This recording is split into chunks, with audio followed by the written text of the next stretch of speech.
이렇게 해석해서 잘 오셨습니다. 오늘 주시는 주님의 말씀 함께 나누도록 하겠습니다. 우리 욥기 3장에 있는 말씀 함께 볼게요. 욥기 3장 14절로부터 26절까지 있는 말씀입니다.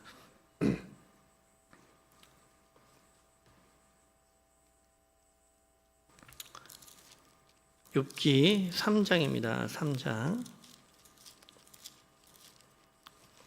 욥기 3장 14절로부터 16절까지 있는 말씀. 14절로부터 26절입니다. 14절로부터 26절까지 있는 말씀 함께 보도록 하겠습니다.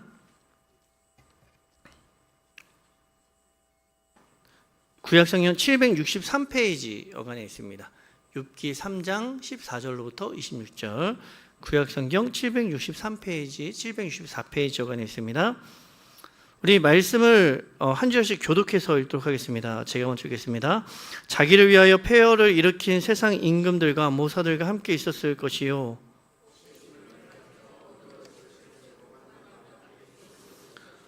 또는 낙태되어 땅에 묻힌 아이처럼 나는 존재하지 않았겠고 빛을 보지 못한 아이들 같았을 것이라.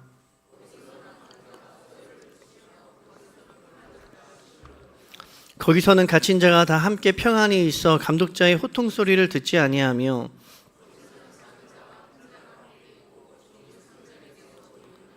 어찌하여 고난당하는 자에게 빛을 주셨으며 아픈 자에게 생명을 주셨는고.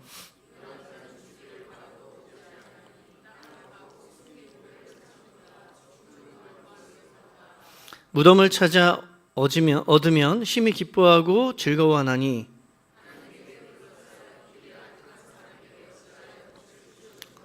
나는 음식 앞에서도 탄식이 나며 내가 앉는 소리는 물이 쏟아지는 소리 같구나.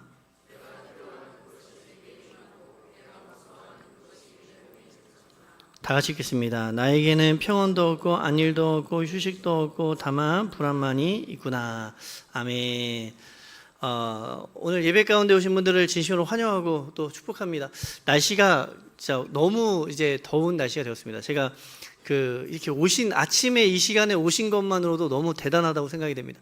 제가 금요일 날 더위를 좀 먹어서 막 이 찬양을 부르는데 가사를 계속 틀리고 뭐 정신이 없고 눈에 뭐 글씨도 안 보이고 이 막 더위와 습도와 막 이런 것 때문에 너무 힘들더라고요. 그래서 이제 정말 이런 환경에 대한 그 이야기를 이렇게 들었는데 정말 우리가 이제는 그걸 경험하고 눈으로 보니까 정말 심각하구나라는 생각도 좀 하게 되는 것 같습니다. 어쨌든 이런 험난한 이런 환경 가운데서도 정말 험난한 것 같습니다. 험난하다고 말할 정도의 그런 환경 가운데서도 이렇게 오신 분들에게 하나님의 놀라운 은혜와 축복이 함께 하시기를 축원드립니다. 아멘. 오늘 욥기 3장에 있는 말씀 우리가 함께 전체적으로 나누려고 하는데요.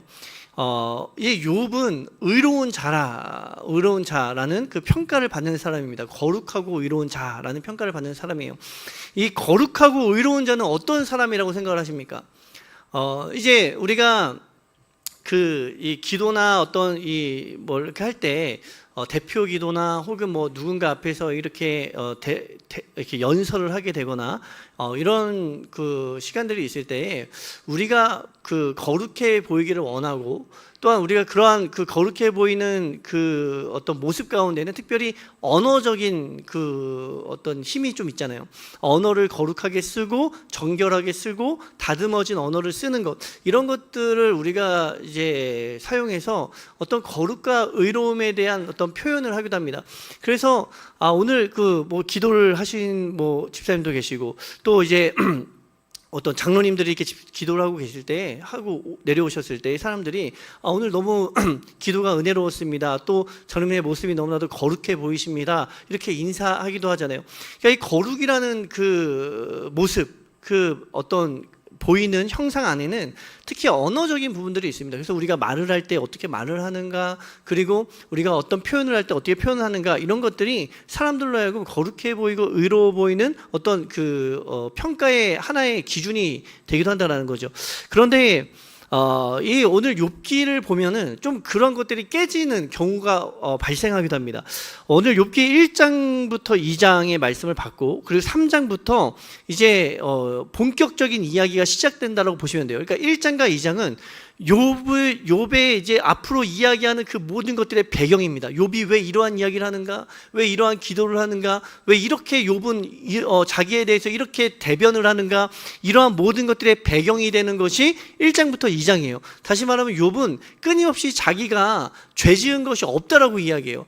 왜 자기가 죄 지은 것이 없다라고 이야기하는가에 대해서 그 배경이 되는 게 1장부터 2장이죠. 욥은 실제로 하나님의 눈에 보시기에도 의로운 자다, 죄가 없는 자다, 거룩한 자다, 이렇게 평가를 받는 자이기도 하다라는 거죠. 그렇기 때문에 욥은 이 뒤에서부터 끊임없이 하나님 억울합니다, 뭐 이런 표현이에요. 하나님 억울합니다, 하나님 모르겠습니다, 하나님 나는 죄가 없습니다, 하나님 나와 좀 이렇게 얘기를 좀 해봅시다, 뭐 이렇게 이야기할 정도로 왜 욥이 그렇게 억울해하는가, 왜 그러한 기도를 하는가, 그 배경이 되는 게 1장부터 2장이다 라고 볼 수가 있습니다.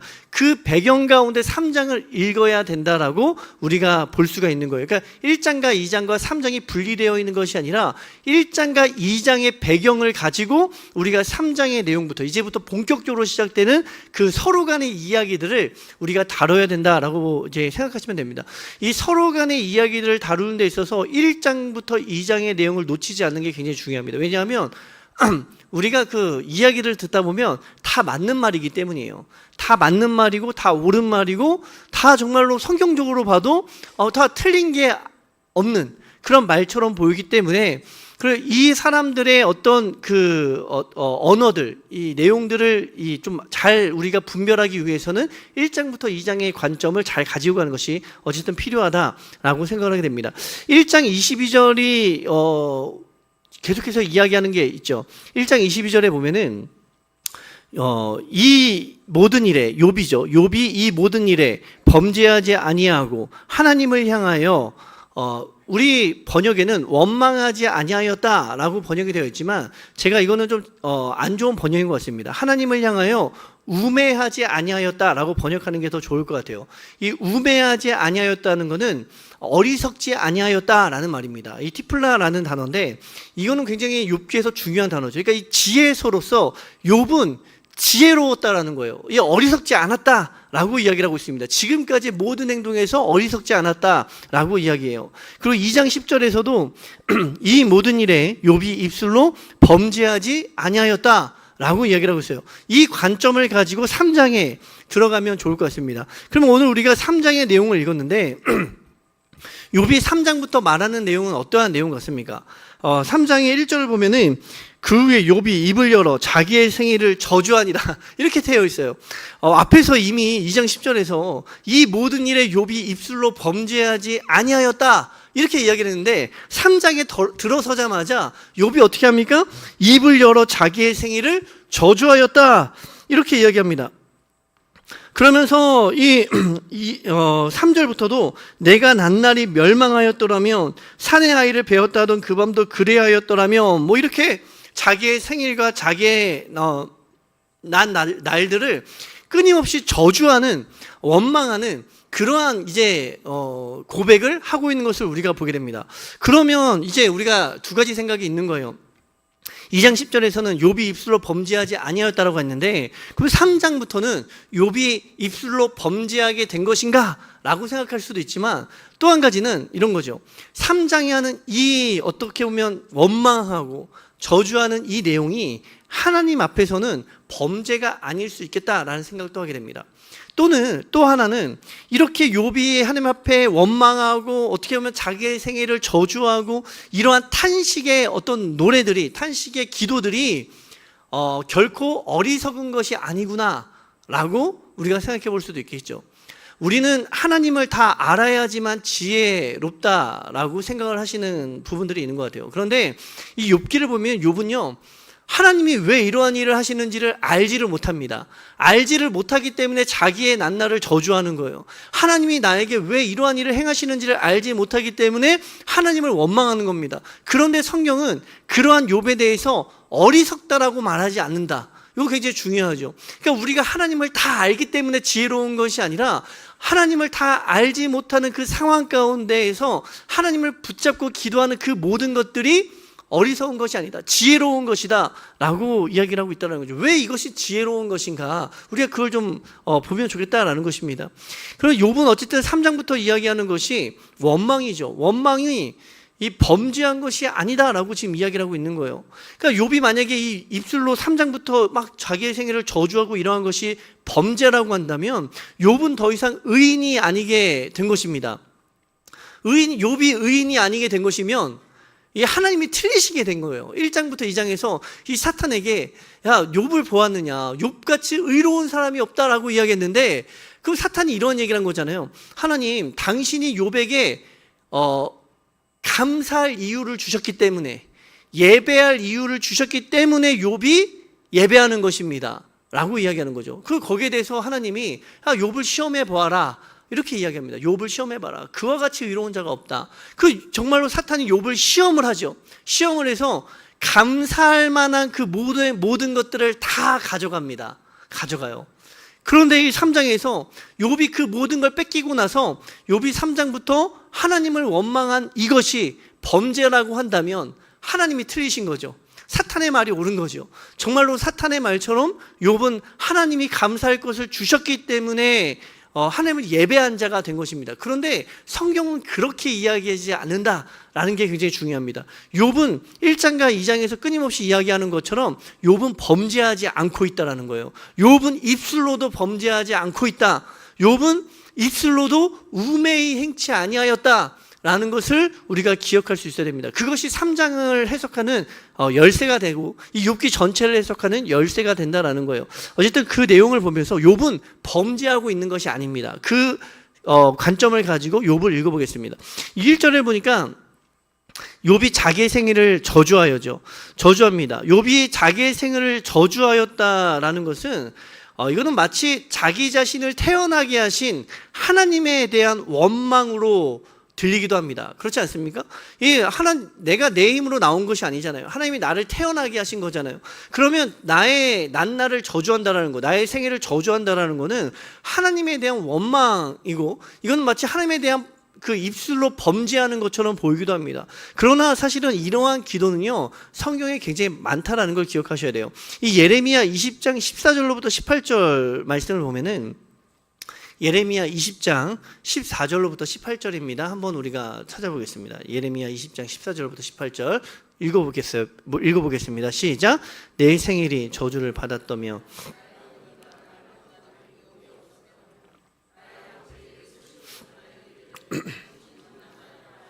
아버지를 즐겁게 하던 자가 저주를 받았다며 그 사람은 여호와께서 무너뜨리시고 후회하지 아니하신 성읍같이 되었다며 그가 아침에는 부르짖는 소리 낮에는 떠드는 소리를 듣게 하였다며 좋을 뻔하였나니 이는 그가 나를 태에서 죽이지 아니하셨으며 나의 어머니를 내 무덤이 되지 않게 하셨으며 그의 배가 부른 채로 항상 있지 않게 하신 까닭이로다.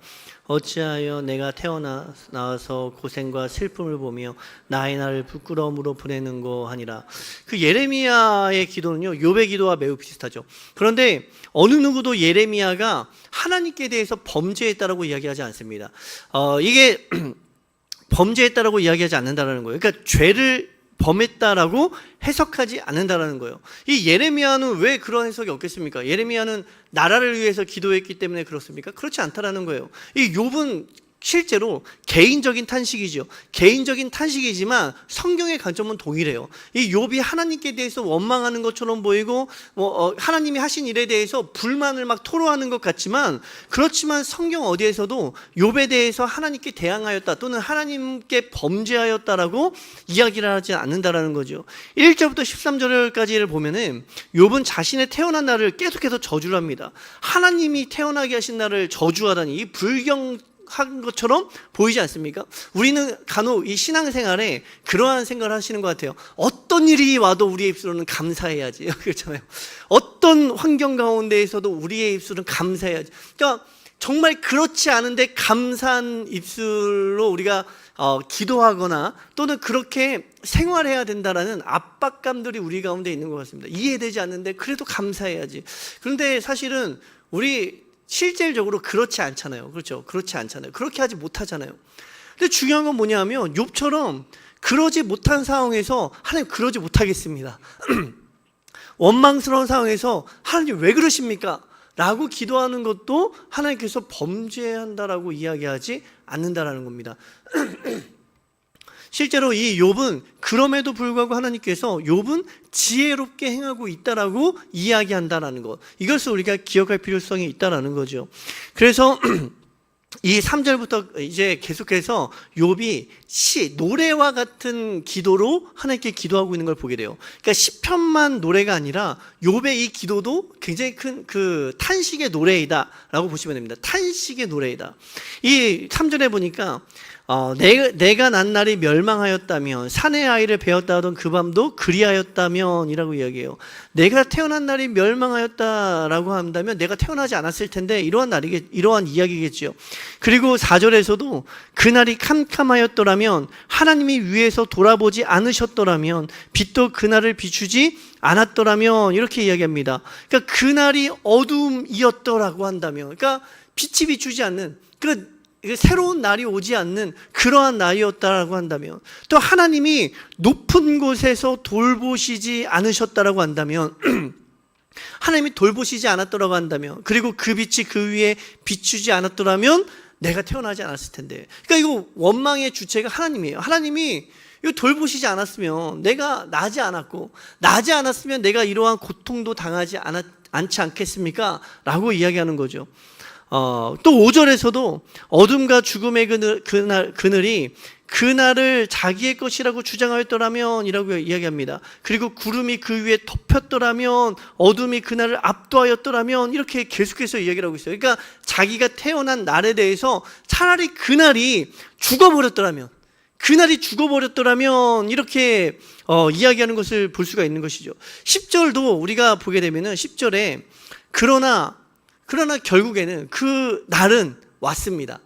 그 날이 오지 않기를 원했지만, 그 날이 죽어버리기를 원했지만, 그 날이 새롭게 오지 않기를 원했지만 결국엔 그 날이 온 거예요. 그 날이 어떤 날입니까? 내가 태어난 날입니다. 그러니까 10절에 그러나 내 모태의 문을 닫지 아니하여 내 눈으로 환난을 보게 하였음이로구나 이렇게 이야기해요.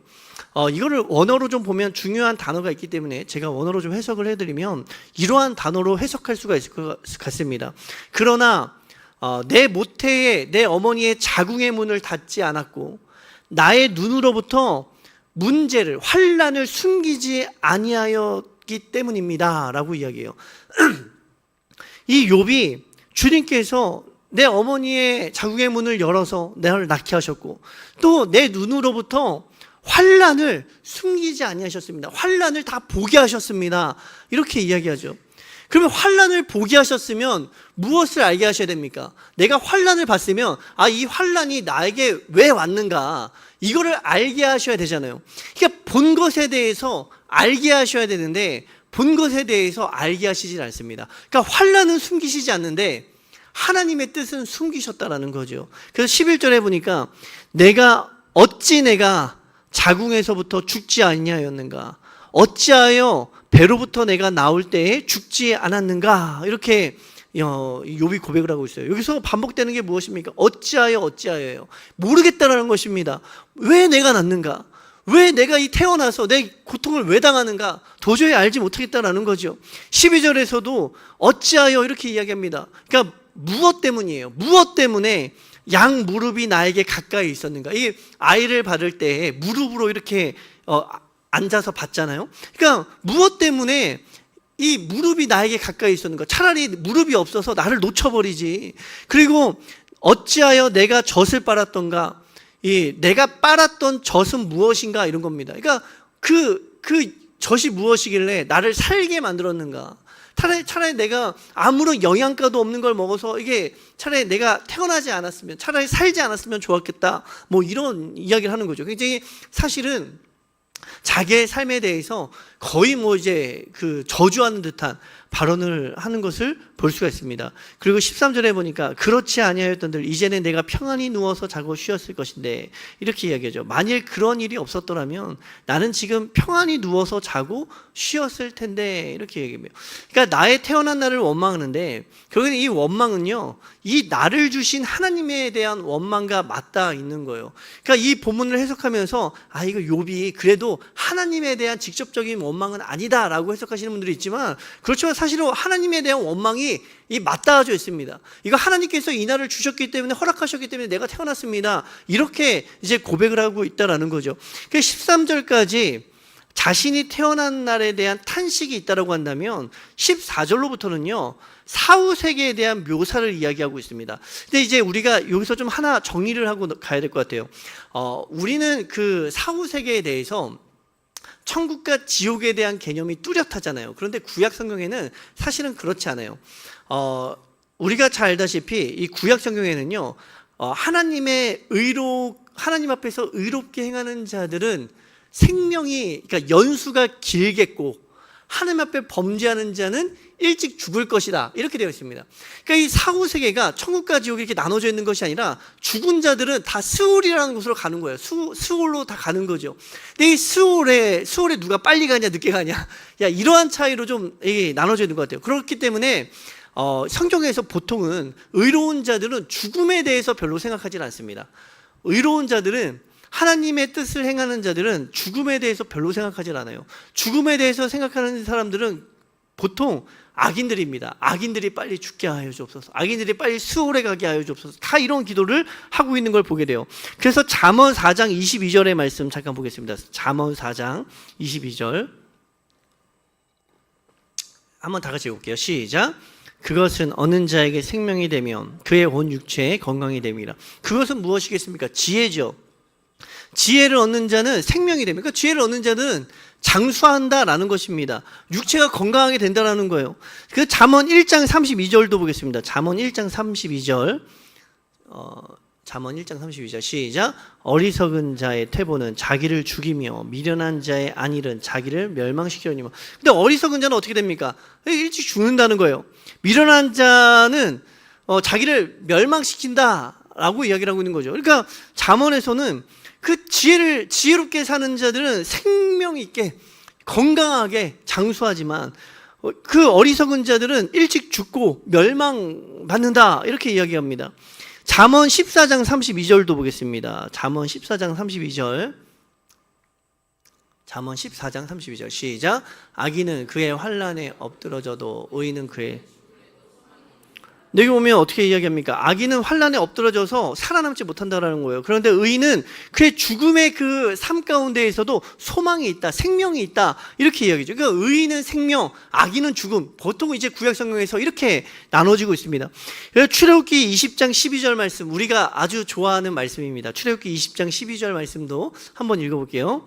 출애굽기 12장 20절 시작. 내 부모를 공경하라. 그리하면 내 하나님 여호와가 내게 준 땅에서 내 생명이 길리라. 그렇죠. 이게 이제 우리가 부모님 앞에 불효하면은 마음에 찔리게 되는 그 근거 구절 중에 하나잖아요. 부모님 앞에 이제 불효하면은 하나님이 나에게 심판하시고 나를 벌 주셔서 내가 혹시 뭐 일찍 심판을 받는 것이 아닌가, 이러한 두려움을 주는 구절이기도 하잖아요. 어쨌든 이 구약 성경에는 의롭게 하나님의 말씀대로 행하는 자들은 생명이 길겠지만, 어리석은 자는, 또 하나님 앞에 범죄하는 자들은 그 죽음이 그들 눈앞에 있다, 가까이 있다, 이렇게 이야기한다라는 거예요.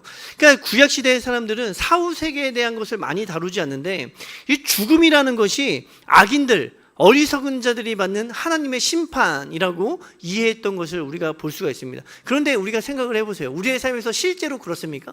의롭게 살면 실제로 이 생명이 길게 살고, 악인들은 일찍 죽고, 이렇게 우리가 현실 세계에서 그런가 하는 것입니다. 죽음은 악인에게만 오고 죽음은 하나님을 모르는 사람들에게만 옵니까? 그렇지 않잖아요. 그 이야기를 이제 14절부터 한다라는 거예요. 14절 한번 읽어보겠습니다. 14절 한번 다 같이 읽어볼게요. 욥기 3장 14절 다 같이 읽어보겠습니다. 시작. 자기를 위하여 폐허를 일으킨 세상의 임금들과 모사들과 함께 있었을 것이요. 15절도 읽을게요. 시작. 혹시 금을 가지며 은으로 채울 구간들과 함께 있었을 것이며. 네, 이 두 구절을 읽어보겠습니다. 14절에 보면은 세상의 임금들과 모사들과 함께 있었을 것이요. 이 말은 뭐냐면 그 사후 세계, 그러니까 죽음의 그 시간에 내가 태어나지 않고 죽었더라면 차라리 그 죽음의 세계에 누구랑 같이 있었을 것이냐 하면 세상의 임금들과 모사들과 함께 있을 것이다, 이렇게 이야기합니다. 그리고 금을 가지며 은으로 집을 채운 고관들과 함께 있었을 것이다, 이렇게 이야기해요. 그러니까 14절과 15절을 보면은 이게 번역이 좀 이상하게 되었습니다. 자기를 위하여 폐허를 일으킨 세상의 임금들과 모사들이라고 이야기하는데, 우리는 흔히 그 임금들과 모사들, 세상의 임금들과 모사들, 그리고 금을 가지고 은으로 집을 채운 고관들, 이렇게 이야기하면 안 좋은 사람들로 생각을 하잖아요. 이거 그 부패해서 이게 뭔가 뒷돈 챙겨가지고 자기만 배부르게 산 사람들로 생각하는 경향이 있습니다. 그런데 이 지혜서에서는 보통 그렇지 않아요. 지혜에서는 하나님의 의를 행하는 자들에게 하나님께서 복과 재물과 생명을 주시죠. 그러니까 이 14절과 15절은 하나님의 복을 받은 사람들로 이해할 수 있습니다. 왜 그러냐면 이 번역이 좀 이상하게 되어서 우리가 오해를 하는데, 이 번역을 다시 우리가 생각을 해보면 이렇게 번역을 할 수 있습니다. 그들을 위하여 폐허가 된 곳을 재건한, 다시 세운 땅의 임금과 모사들과 함께 있었을 것이다, 이렇게 번역을 하면 좋을 것 같아요. 그러니까 이 세상 땅의 임금들과 모사들이 누구냐 하면 폐허가 된 곳을 세운 사람들이에요.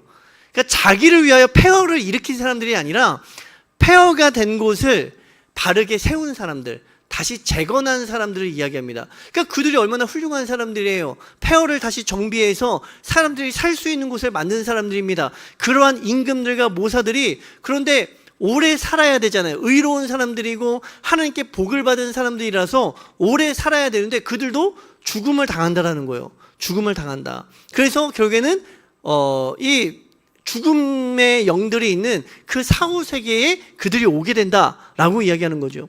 금을 가지며 은으로 집을 채운 고관들도 마찬가지입니다. 하나님께 복을 받아서 그 집을 은으로, 금은으로 채운 그 사람들도 다 죽는다라는 거예요. 죽지 않아야 되는데, 그들이 하나님께 복을 받아서 생명이 길어야 되는데, 그런데 현실 세계를 보니까 그들도 어떻게 합니까? 하나님의 복을 받았지만 죽는다라는 거죠. 왜 그렇습니까? 하나님의 법은 의로운 자들이 생명이 유구할 것이고 장수할 것이고 길 것이고 악인들은 빨리 멸망할 것이다. 이것이 하나님의 법인데, 실제로는 그 법이 실제 현실에 일어나고 있습니까? 일어난다고 믿으십니까? 그렇지 않잖아요. 일어나지 않는 것처럼 보이잖아요. 의로운 사람들도, 하나님을 열심히 믿는 사람들도 일찍 죽는 것 같고 어려운 일을 당하는 것 같고, 지금 욥이 그 이야기를 하고 있다는 거예요.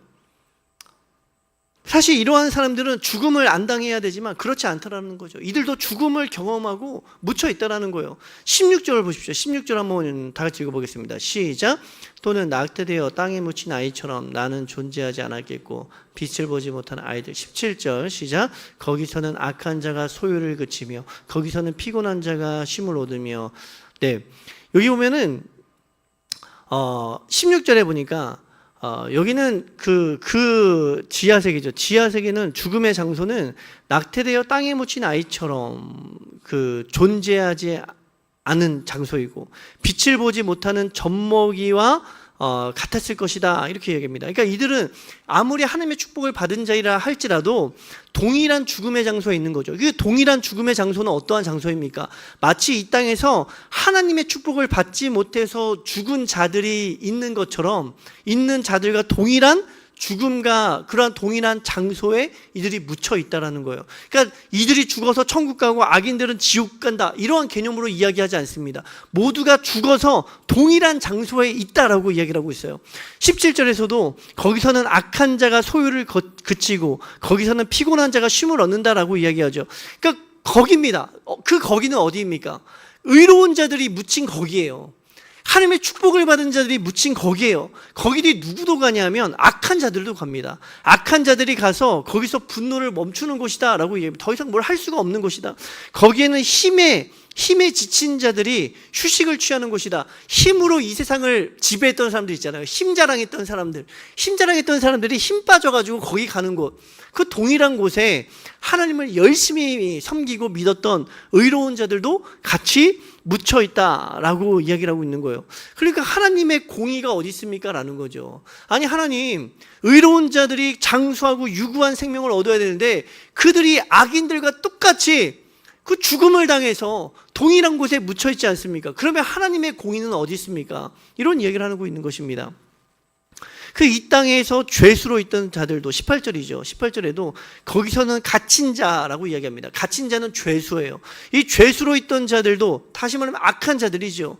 악한 자들도 지혜 있는 자들과 하나님의 축복을 받은 자들과 동일한 죽음과 동일한 장소에 묻힌다라고 이야기를 하고 있는 거예요. 19절도 보면은 거기서는 작은 자와 큰 자가 함께 있고 종이 상전에게서 놓이느니라.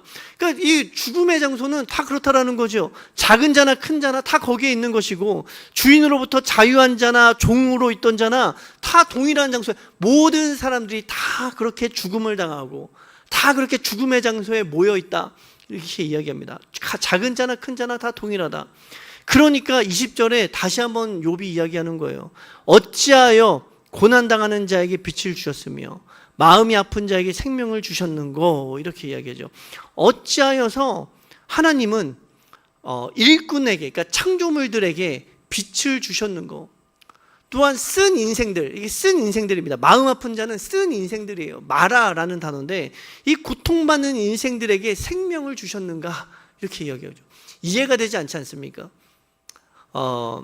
어떻게 보면 고통받는 인생들은 생명을, 죽기를 원하는 사람들이에요. 근데 그런 사람들에게는 생명을 주신다라는 거죠. 빨리 죽고자 하는 자들에게는 생명을 주시고, 그리고 오히려 의로운 자들은 빨리 그냥 죽음을 당하는 것과 같이 그런 이해되지 않는 그런 삶을 우리에게 주신다라는 거예요. 이러한 고통을 주시는 분은 누구십니까? 하나님이시다라는 거죠. 하나님이시다. 21절에서도 이러한 자는 죽기를 바라도 오지 아니한다. 이 욥의 심정이죠. 땅을 파고 숨긴 보배를 찾음보다 죽음을 구하는 것을 더하다가, 이렇게 얘기합니다. 그러니까 죽음을 기다리는 자들에게는 아무것도 일어나지 않는다라는 거예요. 죽음을 기다리는 자들에게는 아무것도 일어나지 않는다. 오히려 이 죽음을 어떻게 합니까? 숨겨진 보물을 그들이 찾듯이 막 찾는다라는 거예요. 그러다가 22절에 무덤을 찾아 얻으면 심히 기뻐하고 즐거워한다. 그 죽기를 원하는데 아무것도 일어나지 않습니다. 그러다가 결국엔 죽음을 찾아요. 찾으면 어떻게 합니까? 기뻐하고 즐거워한다. 이렇게 이야기하고 있어요. 이해되지 아니하는 삶이죠. 또 23절에도 하나님에게 둘러싸여 길이 아득한 사람에게 어찌하여 빛을 주셨는고, 이렇게 이야기해요. 이 하나님에게 둘러싸여 길이 아득한 사람이라고 이야기하는데, 이걸 뭐냐면 하나님이 그 사람 주변을 다 막으신 거예요. 막으셔서 길을 보이지 않게 하신 겁니다. 하나님 잔인하시죠. 이 사람이 길을 찾고 싶은데 하나님이 그 곁을 막 둘러싸가지고 길이 숨겨져 버렸습니다. 여기도 숨겨졌다라는 표현을 썼네요. 숨겨졌습니다. 길을 찾을 수가 없습니다.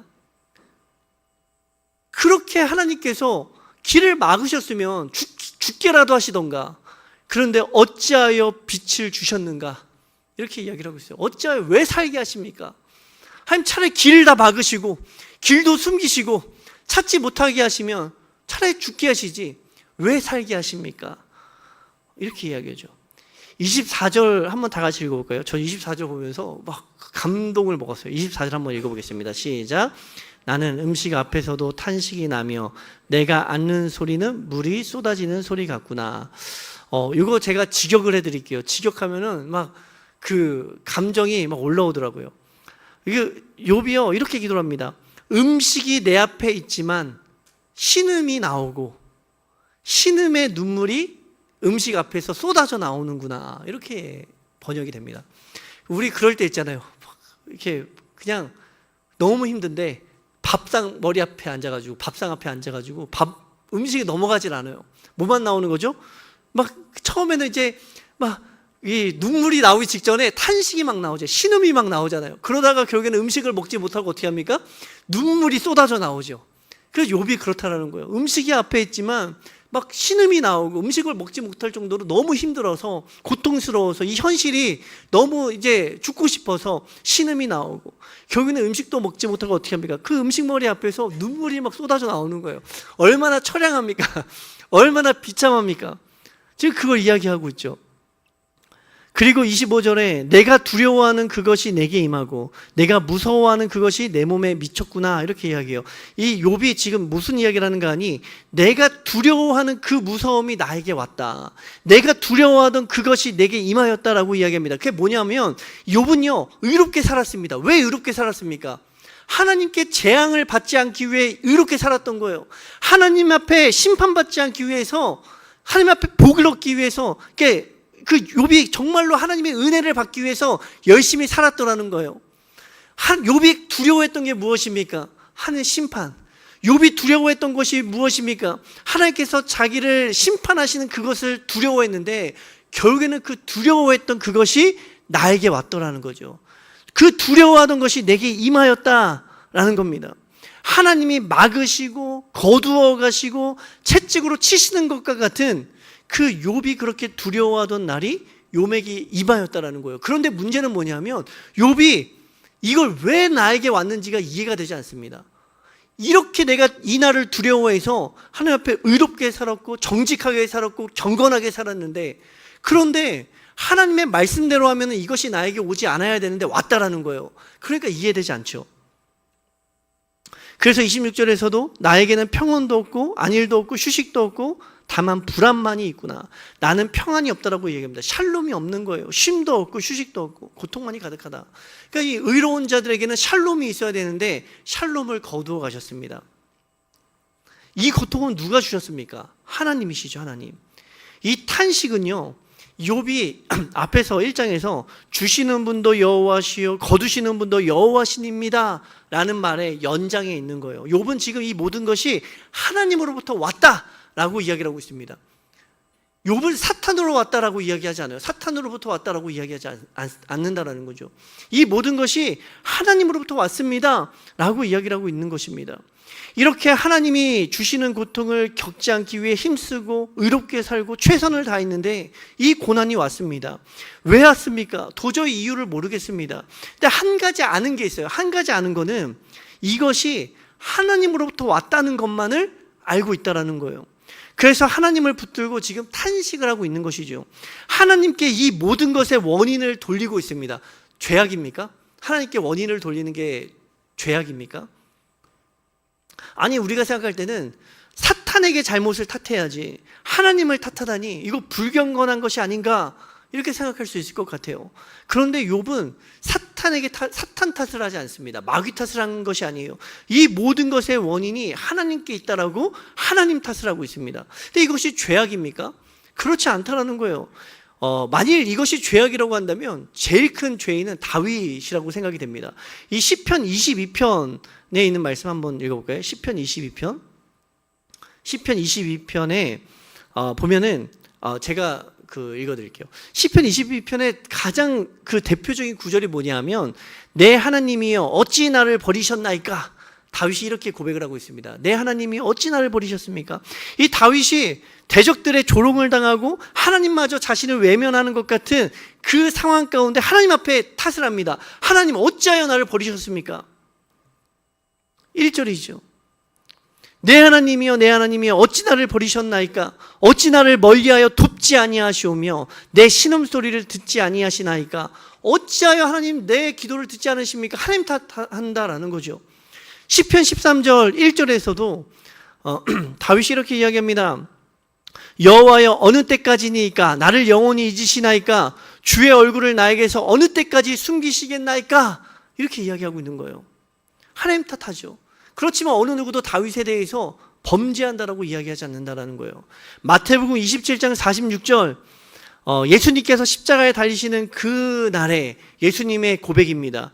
제9시쯤에 예수께서 크게 소리질러 이르시되 엘리 엘리 라마 사박다니 하시니 이는 곧 나의 하나님 어찌하여 나를 버리셨나이까 하는 뜻이라. 예수님께서 십자가에 달려 죽으시는 그 입술에서 누구를 탓하십니까? 하나님을 탓하죠. 하나님 어찌하여 나를 버리십니까?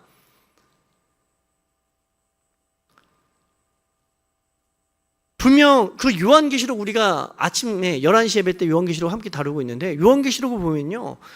그 요한이요.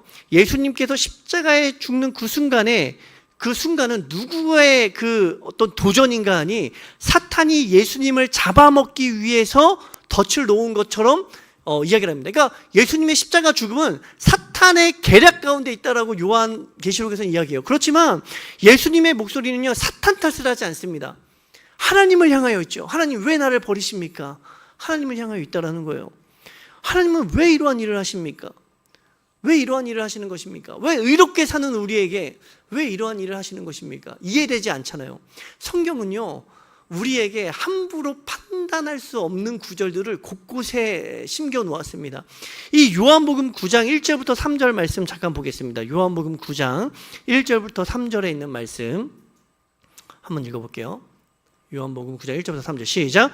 예수께서 길을 가실 때 날 때부터 맹인된 사람을 보신지라. 제자들이 물어 이르되 라삐여, 이 사람이 맹인으로 난 것이 누구의 죄로 인함이니이까? 자기니이까 그의 부모니이까? 예수께서 대답하시되 이 사람이나 그 부모의 죄로 인한 것이 아니라 그에게서 하나님이 하시는 일을 나타내고자 하심이라. 이 제자들이 어떤 보지 못하는 사람을 본 거예요. 그때 예수님께 물어봅니다. 주님, 이 사람은 날 때부터 보지를 못합니다. 그러면 이 사람은 누구의 죄 때문입니까? 라고 이야기합니다. 그러니까 제자들의 생각은 무엇이에요? 이거는 죄 때문이라는 거예요. 죄가 아니면 설명할 수 없다는 것입니다. 하나님이시라면, 하나님이 의로우시다면 의로운 자에게는 이 일을 행하지 않는다라는 거죠.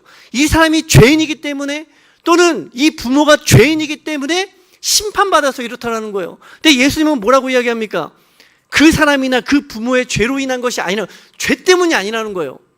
그에게서 하나님이 하시는 일을 나타내고자 하심이라. 그러면 이해되지 않죠.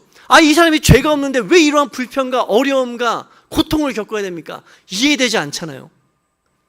그런데 요한복음 5장 6절부터 14절도 한번 보겠습니다. 5장 6절부터 14절. 요한복음 5장 6절부터 14절 한번 다 같이 읽어볼게요. 시작. 예수께서 그 누운 것을 보시고 내가 낫고자 하느냐?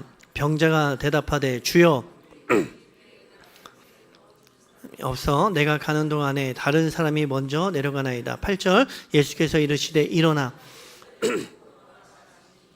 네, 14절을 한번 읽어보겠습니다. 그 다음에 14절 시작. 그 후에 예수께서 성전에서 그 사람을 만나 이르시되 보라, 내가 나았으니 더 심한 것이 생기지 않게 다시는 죄를 범하지 말라 하시니. 여기 보면 여기 걷지 못하는 사람이에요. 근데 이 사람을 낫게 하십니다. 근데 이 사람은 왜 걷지 못하게 되었을까요? 근데 14절에 보니까 내가 나았으니 더 심한 것이 생기지 않게 다시는 죄를 범하지 말라 이렇게 이야기했어요. 그러니까 이 사람은 어떻게 보면 자신의 뭐가 죄가 있었기 때문에 걷지 못했다라고 생각해 볼 수 있겠죠. 그러면 이거는 우리가 받아들이기 쉽잖아요. 그죠? 죄가 있는 자에게 하나님의 심판이 있고 그 다음에 걷지 못하게 되었다. 받아들이기 쉽습니다. 그런데 이걸 가지고 사람들을 일괄적으로 판단하면 굉장히 쉽겠죠. 그런데 성경은 야, 너희가 이 관점을 가지고 일괄적으로 사람들을 판단하지 마 라고 이야기하는 것처럼 요한복음 9장의 말씀도 넣어놨다라는 거예요. 누구의 죄 때문입니까? 누구의 죄 때문도 아니다 라는 말씀도 넣어놨다라는 거죠. 그럼 우리는 사람들을 판단할 때 어떻게 판단해야 됩니까? 판단하지 말라는 거죠. 말씀의 신비로움 아닙니까? 우리에게는요, 이 하늘의 것이 숨겨져 있기 때문에 판단할 수가 없는 거예요. 심판자의 위치에 우리가 있지 않다라는 거죠. 다만 하나님과 씨름할 뿐입니다. 하나님과 씨름을 한다는 것은 하나님을 붙잡고 있다라는 의미를 가지고 있어요. 하나님을 놓지 않고 있다는 의미를 가지고 있습니다. 그래서 그 사람은 어리석은 자가 아니라는 거예요. 예레미야서도 보면요, 되게 이해가 되지 않습니다. 하나님은 예배를 열심히 드리고 성전을 지키고 성전을 사수하고 결코 우상에게, 그 우상을 믿는 사람들에게 굴복하지 아니하는 사람들을 칭찬하실 것 같은데, 예레미야서를 보면 예레미야는 이렇게 이야기하고 있어요. 너희가 하나님의 심판을 받아들이고 바벨론의 포로로 가서 바벨론의 왕이 시키는 거를 순종하라.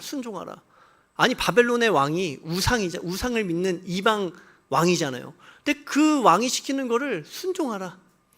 그의 말을 잘 들어야지만 우리가 다시 돌아올 수 있다 이야기합니다. 거기에 대해서 다른 거짓 선지자들이 비판을 하죠. 야, 저 배교자, 저 거짓 선지자, 하나님의 성전을 지켜야지. 어떻게 우리가 하나님의 성전을 버릴 수가 있냐? 하나님의 예배를 지켜야지. 우리가 어떻게 하나님의 예배를 버릴 수가 있느냐? 이렇게 이야기해요. 누가 거짓 선지자고 누가 진짜 선지자 이야기 같습니까? 그냥 겉으로만 보면은 예레미야의 말이 거짓 선지자 같아요. 하나님의 성전을 버립시다. 이 성전은 이제 포기합시다. 우리가 바벨론의 포로로 잡혀갑시다. 그 왕을 섬깁시다. 거짓 선지자 목소리 같잖아요. 그런데 성경은 예레미야가 진짜고 성전을 지킵시다 이야기했던 사람들이 거짓 선지자라고 이야기합니다. 이해되지 않죠. 또 어떤 본문에서는 예배를 지킵시다 하는 사람들이 진짜고, 우리가 애굽의 그 왕을 섬깁시다, 애굽의 힘을 빌립시다 라고 이야기하는 자들을 가짜라고 이야기하기도 합니다. 어떻게 판단해야 됩니까? 저는 이게 말씀의 신비로움이라고 생각을 합니다. 판단하지 못하게 사람들로 하여금 너희들은 심판자가 아니라는 거예요. 왜냐하면 이 뜻은 하나님 앞에 감춰져 있기 때문에 어찌하여 우리는 이 질문밖에 할 수가 없습니다. 판단의 위치에 서 있지 않아요. 근데 판단하기를 좋아하는 사람들은 하나만 갖고 오죠. 이 모든 것들 중에서 하나만 갖고 오는 거예요. 갖고 와서, 야, 잠언에서 봐봐, 의로운 자들은 복을 얻는다는데 너는 지금 가난하잖아. 저주를 받은 거지. 의로운 자들은 형통하다라고 하는데 너는 지금 형통하지 않잖아. 저주를 받은 거지. 어리석은 거예요. 성경을 하나만 알고 있는 거죠. 그러한 사람들이 이제 나타날 겁니다. 욥의 친구들이에요. 그런 친구들이 나타날 거예요. 그 친구들에 대해서 하나님이 어떻게 이야기하시는가 우리가 봐야 됩니다. 근데 중요한 건 무엇입니까? 욥이 하나님을 원망하고 하나님을 붙잡고 탄식하고 있는데 하나님은 그 욥에 대해서 범죄한다라고 이야기하지 않는다라는 거예요. 오히려 하나님을 알기 때문에, 하나님을 믿기 때문에 하나님과 씨름하고 있는 거죠. 하나님께 기도하는 이 기도의 행위 자체가 하나님께 어쨌든 하나님과 단판을 보겠다라는 거거든요. 하나님과 씨름한다라는 것입니다. 하나님을 씨름한다라는 것은 하나님을 놓지 않고 붙잡고 있다는 의미로 우리가 볼 수가 있다는 거예요. 창세기 32장 22절부터 32절에 야곱이 천사와 씨름하는 장면이 나옵니다. 이 천사는 하나님으로 밝혀지는데 하나님과 겨루죠. 근데 야곱이 결국에는 하나님께서 이 야곱을 이기지 못하심을 보시고 그의 환도뼈를 쳐서 굴복하게 하세요. 굴복하게 하고 하나님께서 떠나시려고 하는데 그때도 야곱이 또 주님을 붙잡죠. 주님, 나를 축복하지 않고는 주님 갈 수 없습니다. 그러니까 이 하나님이 이 야곱을 복을 주십니다. 그런데 야곱은요, 이미 복을 받은 자예요. 이미 우리가 생각하는 복을 받은 사람입니다. 이미 재산이 많고요, 이 아들들도 많았고, 아들과 재산이 많았다라는 건 이미 복을 받은 자거든요. 근데 복을 구한다라는 거예요. 근데 야곱의 이 이후의 인생이 더 큰 복을 누렸느냐? 그렇지 않아요. 그럼 이 복은 무엇입니까?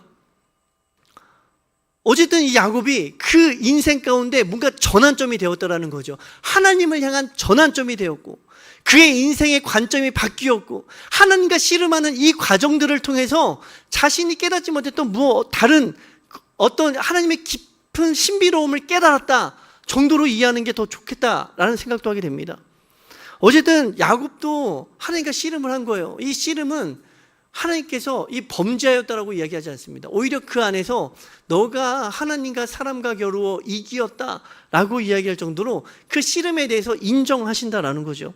하나님과 씨름하셔야 돼요. 우리가 다른 원인을 찾을 것이 없습니다. 우리는 그 하나님을 변호하겠다라는 입장에서 내가 온 고통은 사단이 주는 거야, 마귀가 주는 거야, 귀신이 주는 거야, 이렇게 다른 곳으로 탓을 하고 싶겠지만 정말 우리가 하나님을 믿는다라고 한다면 이 모든 것이 하나님의 통제 가운데 있다는 걸 믿는 거예요. 그러면 우리는 지금 마귀 탓을 해야 될 게 아니라 귀신 탓을 해야 될 게 아니라 누구와 씨름해야 됩니까? 하나님께 묻고 따져야죠. 하나님께 묻고 따지는 거예요. 하나님께 찾는 거예요.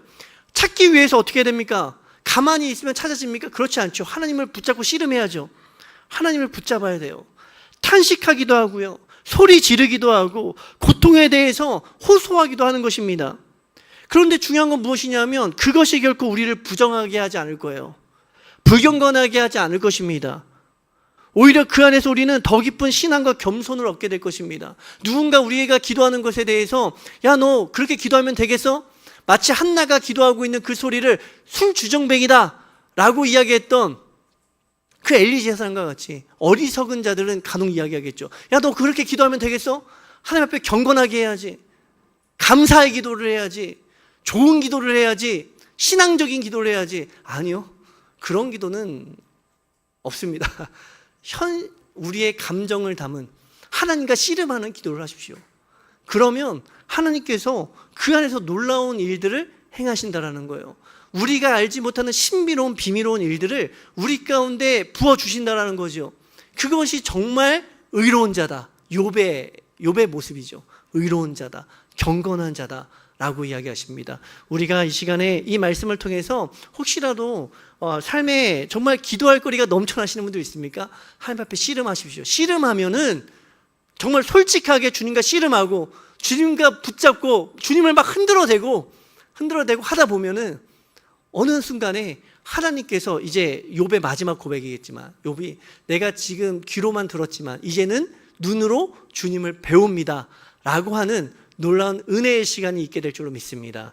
오늘 이 말씀을 통해서 기도하시고 주님을 의지하시고 주님을 통하여서 놀라운 일을 함께 경험하시는 저와 우리 성도님이 되시기를 주님의 이름으로 축원드립니다. 아멘. 우리 다시 자리에서 일어나셔서 함께 찬양하기를 원합니다.